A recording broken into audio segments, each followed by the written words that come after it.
Hey friends, welcome back to Money with Param, where we talk real money in real language. So this week, everyone buzzing about HDB Financial Services. You may have heard HDFC Bank sold 13.5 crore shares of HDB Financial for 9,800 plus crore, and the stock popped 4.5% the next day.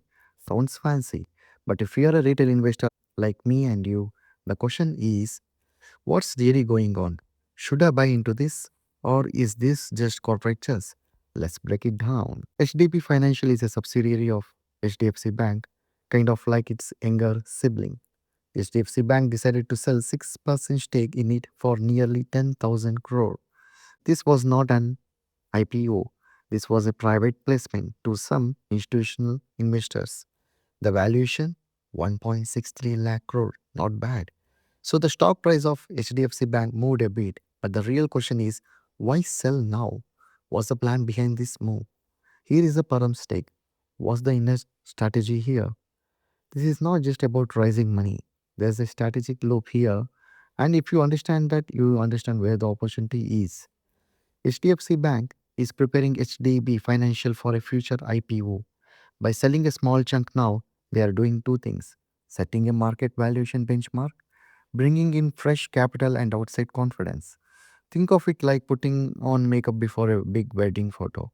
You want the numbers to look good when you hit the market.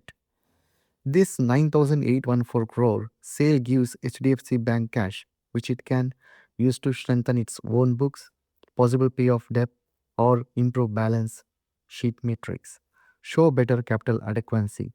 So even though HDFC still owns most of HDB, they have made their balance sheet lighter and brighter.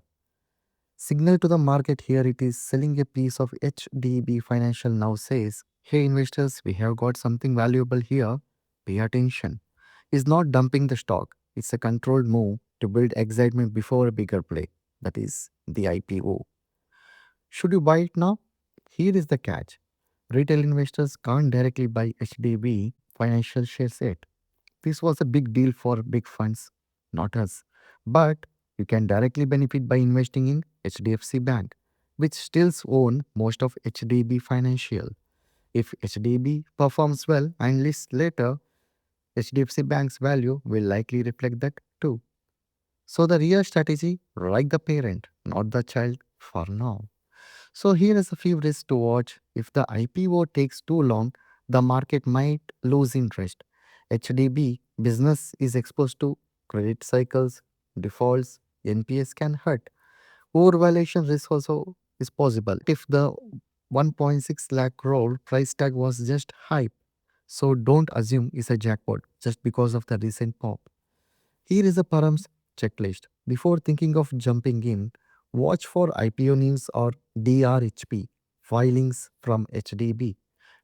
Track HDFC Bank financials next quarter.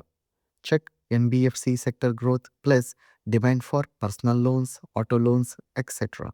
And always remember, don't invest on buzz, invest on basics. HDFC selling HDB shares is a smart strategic move, not just for money, but for long term listing goals. Retail investors can't buy HDB directly yet, but you can watch closely, learn, and maybe get in when the IPO drops. For now, keep HDFC Bank on your radar. That's it for today's episode of Money with Param. Like what you heard, share with your investor buddy, and grab the beginner toolkit in the show notes. Stay curious, stay sharp, and keep it simple.